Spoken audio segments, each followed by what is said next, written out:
All right, y'all. So listen, we back with some more conspiracy theories and unexplained mysteries. But before we get to the video, it's time to get unplugged, baby.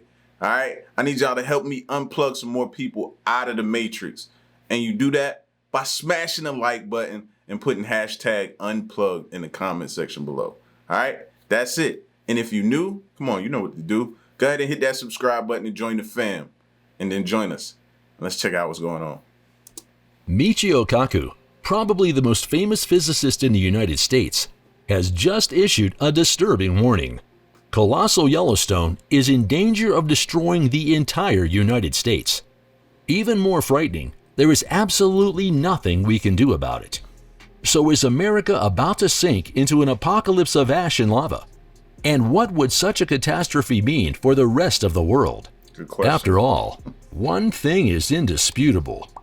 As soon as the supervolcano awakens, it will plunge the entire planet into chaos. Sleeping giant. Yellowstone is not just any volcano. I think that's the perfect term for Yellowstone. Sleeping giant. That's the way I will refer to Yellowstone from here on out. Sleeping giant. Perfect. Sleeping giant. Perfect. Yellowstone is not just any volcano. No, it is one of the largest fire vents on Earth. Located in the national park of the same name in the state of Wyoming, the colossal structure is classified as one of the mighty supervolcanoes. These kings of volcanoes are capable of transforming not only their immediate surroundings, but immense swaths of land into an apocalyptic world within moments. Even more devastating are the global consequences that inevitably accompany such a super eruption. But more on that later. The fact that we are dealing with a volcano at all, in the case of Yellowstone, became known again in 1871. If we now turn back the wheel of time by about 150 years, we land in an era in which the 30-year-old Gustavus Dohn stands on the summit of Mount Washburn above Yellowstone and asks himself a fundamental question. Where the hell are the mountains anyway? So the Army lieutenant, then part of a research expedition in Wyoming, looked south and was confronted with a vast gap that gapped like an unnatural aisle in the middle of the Rocky Mountains. For Dohn, this sight could only be explained in one way. The Great Basin, as he called it, was a huge crater of a now extinct volcano. In one point, he was right. Yellowstone is a volcano. In another, however, he made a fatal error. The fire giant is by no means extinct. At all. No, it is still active and dangerous to this day. The birth of Yellowstone. In detail, Yellowstone already looks back on a long history. The age of the volcano system is estimated at 17 million years, whereby it draws its blazing elemental force from a hotspot. Briefly, this refers to those zones under the Earth's crust where hot material rises. While the North American plate pushed further and further over that hotspot, the lithosphere, that is, outermost layer of the Earth's body, changed dramatically as a result of magnetic and tectonic processes. In the same breath, the Yellowstone Snake River volcano system developed, which brings it on an unbelievable length of 700 kilometers, and is to be recognized in the form of innumerable calderas. A little reminder. Caldera is the term researchers use to describe those cauldron-shaped surface depressions that result from explosive eruptions or collapses of magma chambers. In fact, this is also a key way in which supervolcanoes differ from their ordinary counterparts. While ordinary volcanoes sometimes build cone-shaped elevations, their counterparts leave colossal collapsed cauldrons in the ground. In the case of Yellowstone again, we are dealing with not a single, but two known magma chambers. The first lies dormant about 45 kilometers below the surface. Its volume is estimated at 46,000 cubic kilometers. As it continues to rise, the magma finally reaches the upper chamber, which lies at a maximum depth of 20 kilometers and has a volume of 10,000 cubic kilometers. Over the millennia, the mantle plume, the upper flow of hot rock material from the Earth's deep mantle, has formed a bulge on the Yellowstone Plateau that is 400 kilometers wide and 500 meters high.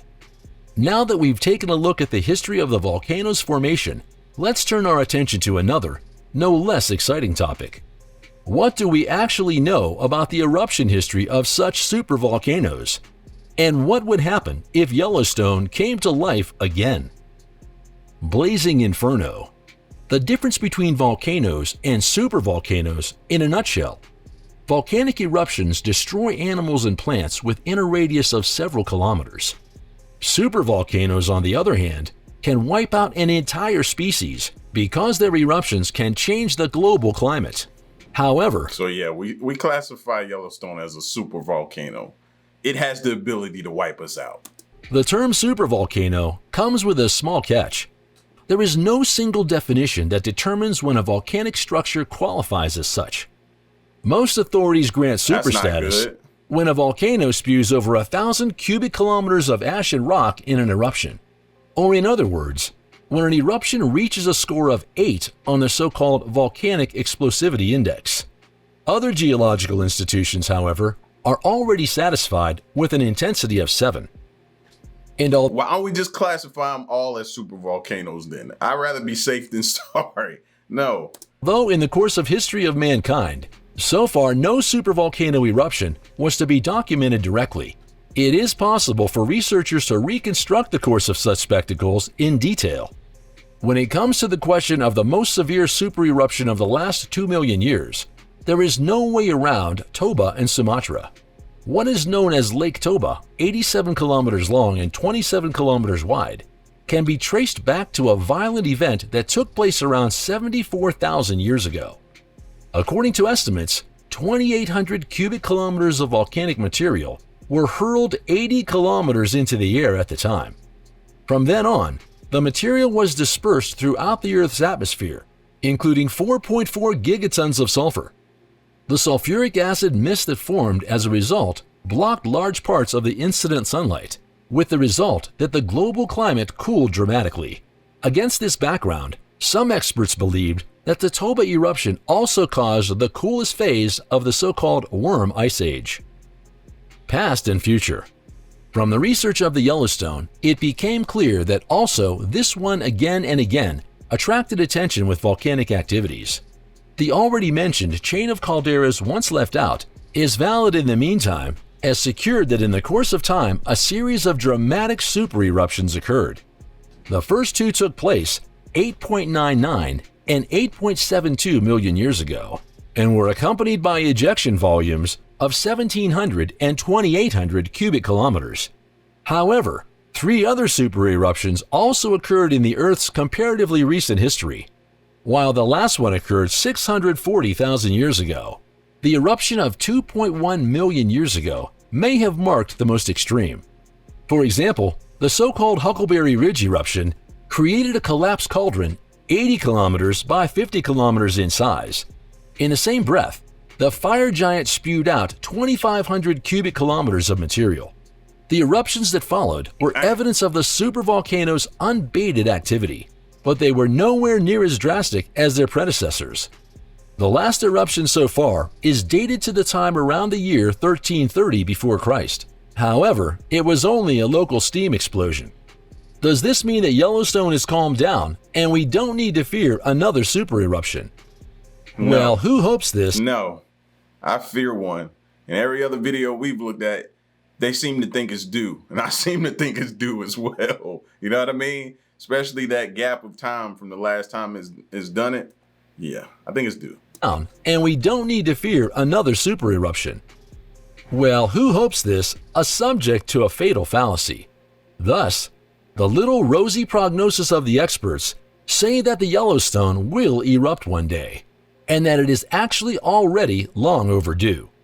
Because we remember, Exactly. the last really heavy eruption occurred 640,000 years ago. Exactly. But now, in 2017, researchers at the University of Bristol came to the conclusion that magnitude 8 eruptions occur statistically every 5,200 to 48,000 years. Previously, scientists believed that this was the case at almost every 45 to 714,000 years. Michio Kaku's warning. Let us now assume the worst possible scenario. The Yellowstone wakes up completely, surprisingly from its volcanic sleep, and throws its environment into the hopeless chaos. What would such an event mean? And what could we do in view of the elemental force of nature? Well, if one follows the views of the physicist Michio Kaku, then in such a catastrophe case, only one thing remains for us: to run away as fast as it is somehow possible for us. During a TV interview with the US channel Fox News, Kaku stated, "Forget the idea that Yellowstone is represented by the cute Yogi Bear," briefly explaining this is a famous cartoon character from the 1960s who lives in Yellowstone Park, in reference to the real national park. In reference to this, Kaku said, "We're talking about a sleeping Godzilla underground. If it erupts with a Category 8 intensity, it could literally rip the guts out of the United States. Instead of 50, we would then have only 30 states. That means Category 8. Purely statistically, there exists a 10% chance of a Category 7 volcano erupting somewhere in the world in any century, and that's the danger." When asked by the reporter how it is possible for a volcano to wipe out 20 states, the physicist replied, "Well, it's happened in the past, namely 2.1, 1.3, and 0.64 million years ago. We have the evidence of gigantic eruptions so powerful that they would have wiped out much of the modern United States." He continued, "A few years ago, we uncovered something disturbing. We studied the size of the hotspot and found it to be twice larger than we had previously thought. But the good news is, it's not moving, and we have no evidence that a super eruption is about to occur. And yet, it is..." But, like he said, number one, sleeping giant. Number two, if it decides to wake up and wreak havoc, all his answer was for us to do was run. Run. That's it. Just run. Come on, man. Like, no, we need a better plan than that. This makes me not even want to travel nowhere near it. It is possible that we will become victims of the law of averages. That Yellowstone will erupt with an intensity of 7 before the end of this century cannot be ruled out. Elsewhere, Michio Kaku said of Yellowstone's eruption, "It may happen tomorrow, or it may happen hundreds of thousands of years from now." To predict exactly when it will erupt would be something like black magic. But one thing we know with absolute certainty: it will erupt one day. The reporter then asks if there is anything we can do to prepare for such an event. And Kaku answers, "All we can do is run away. There aren't very many warning signs. The ground is rising, more earthquakes are occurring, and ash and volcanic gases are escaping. Those are about the only warnings we get. We simply don't have a reliable way to accurately predict volcanic eruptions. We simply have no experience with supervolcanoes. We don't understand them." Hunter Biden joining the first family on the White House balcony for the 4th of July fireworks show as Secret Service agents investigate suspected cocaine that was found in the West Wing. Mark Meredith, he joins us now from the White House. Mark. Kaylee, Stephen, Griff, good morning to all three of you. President Biden and his family came back to the White House from Camp David to enjoy the 4th of July festivities last night. It was a picture-perfect night here in the nation's capital. But this morning, there are more questions about who's coming in and out of the White House after cocaine was found in the West Wing. Stop it. Who's coming in and out of the White? We're speaking about the White House. Just be honest. Y'all had a heck of a party. Yeah, y'all really did. Just be honest. Come out and be honest with us. I mean, I just find it hard to believe that they're going to just sit there and say, you know, they got to figure out who's coming in and out of the White House. Are you serious? Are you serious? No. Now, the president nor his staff talked about this last night during the celebration. Cameras spotted the first family, including the first lady and first son Hunter Biden, there in attendance. But it appears these drugs were discovered on Sunday while the president was away. They were found in a work area of the West Wing. The Secret Service put out a statement on Tuesday, a spokesperson writing, "The D.C. Fire Department was called to evaluate and quickly determine the item to be non-hazardous. The item was sent for further evaluation and an investigation into the cause and manner of how it entered the White House is pending. We'll continue to watch it. This morning, we're also watching more attention being focused on Hunter Biden and the federal investigation tied to him. Tomorrow is the deadline set by the Republican-controlled House Judiciary Committee for the U.S. Attorney in Delaware to answer questions of theirs about how the investigation into Hunter Biden was handled.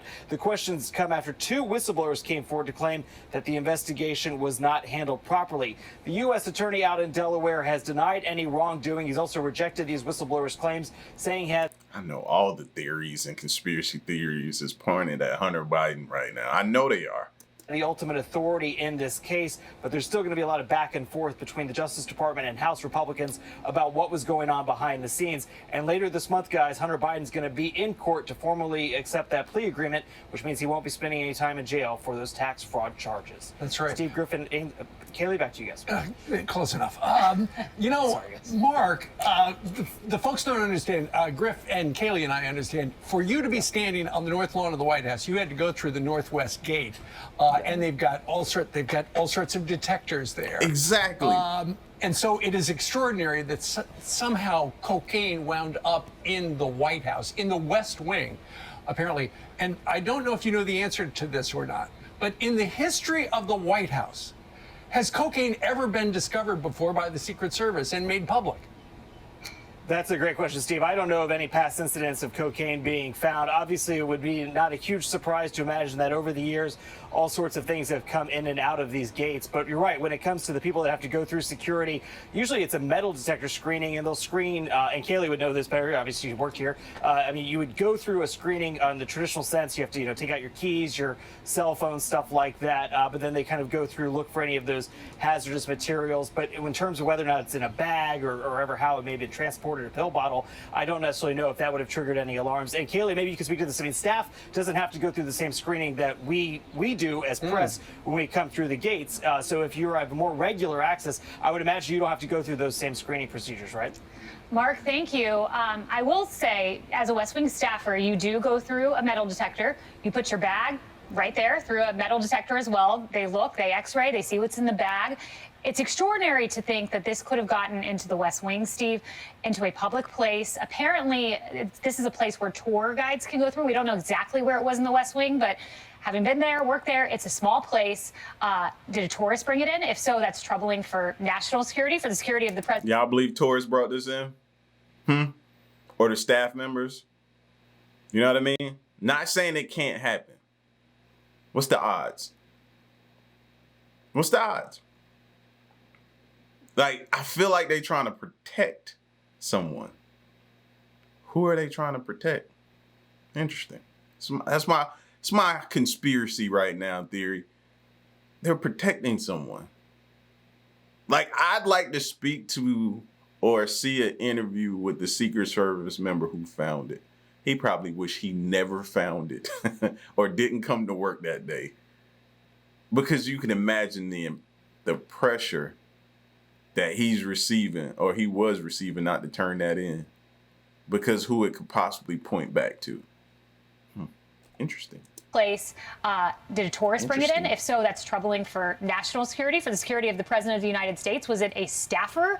If so, we got to get to the bottom of it. A staffer shouldn't be using cocaine or bringing it into the White House, but troubling nonetheless, a white powder in the West Wing. Griff?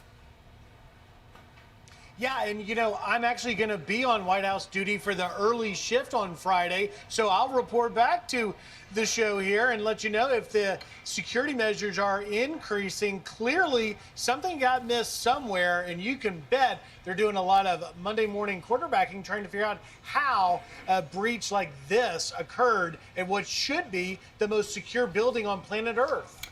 Right. You would think. But if you look at the internet and you look at social media, You would think, even if you haven't been to the White House, you assume that the security there is some of the best of the best, right?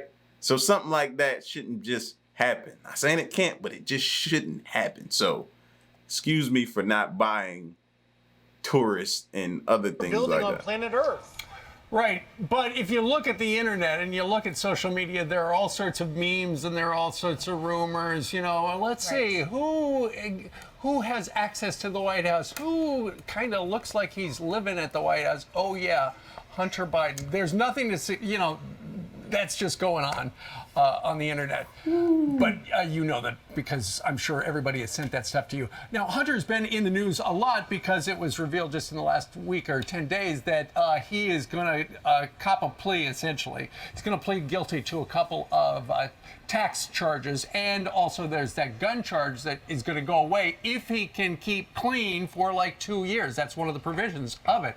Also, we have heard now from David Weiss, who's the U.S. Attorney for Delaware, and he essentially said, look, he sent a letter to Jim Jordan and essentially said, look, I'm the guy, I could have brought charges in California or D.C. if I wanted to, but then he made it sound like he didn't want to, and he stands by what's happened. Look, there's one other thing going on, and that is the fact that on July 26th, a federal judge is going to review this case in Delaware, and if the judge doesn't like the deal, the judge can reject it. And the big question, and I believe she was appointed by Donald Trump. So the big question is she going to look at all this other stuff going on with Hunter Biden and this new evidence about what may or may not have happened during the investigation, Kaylee, and say, you know what? Hold on. I need to call some people in here and rule on this one way or another, but I got to hear some more stuff. She should. That would be an extraordinary measure. We'll see if she actually does it. But there are real questions here. I mean, Steve, forever we had heard from Merrick Garland under oath repeatedly saying, I did not interfere in this investigation. We heard from the whistleblowers saying David Weiss, the Delaware attorney, could not charge in this matter. It was the U.S. attorneys who declined to bring charges in California and in D.C. My suspicion had always been, okay, Merrick Garland is saying he had ultimate authority, David Weiss. My suspicion was this layer of U.S. attorneys. They were the ones stopping David Weiss from doing this. But who was giving them orders? Did Merrick Garland speak to them? Did he not speak to them? Was there an understanding that these U.S. attorneys would decline to bring the charges? We've got to hear from them. We've heard from Weiss. We will hear from the whistleblowers and the others in the room. But we've got to hear from these U.S. attorneys. I'd call them into Congress. I'm Steve Doocy. I'm Brian Kilmeade. Man, listen, bro.